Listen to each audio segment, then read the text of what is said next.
IELTS vocabulary. Master anew for a higher band score.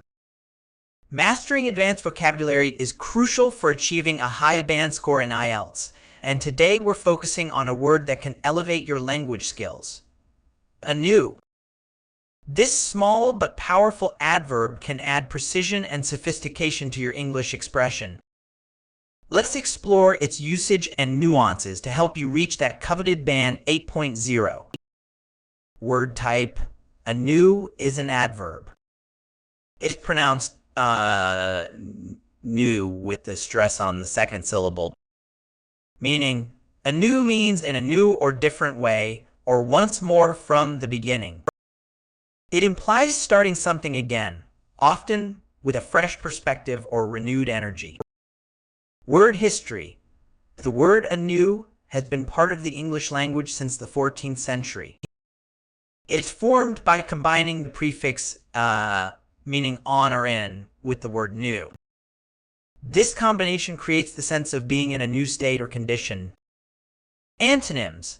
Some antonyms for anew include continuously, uninterruptedly, and persistently. These words suggest ongoing actions without fresh starts. Synonyms. Synonyms for anew include afresh, again, once more, and from scratch. Each of these conveys a similar sense of beginning again, though, with subtle differences in connotation. Examples used in sentences. Let's look at how anew can be used effectively in various contexts. After the company restructure, the team had to learn their roles anew. With the dawn of a new year, she resolved to begin her fitness journey anew. The peace talks broke down, but diplomats are determined to start negotiations anew next month.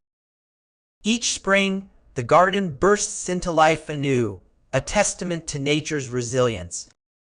Common errors in use. Be cautious not to confuse anew with newly.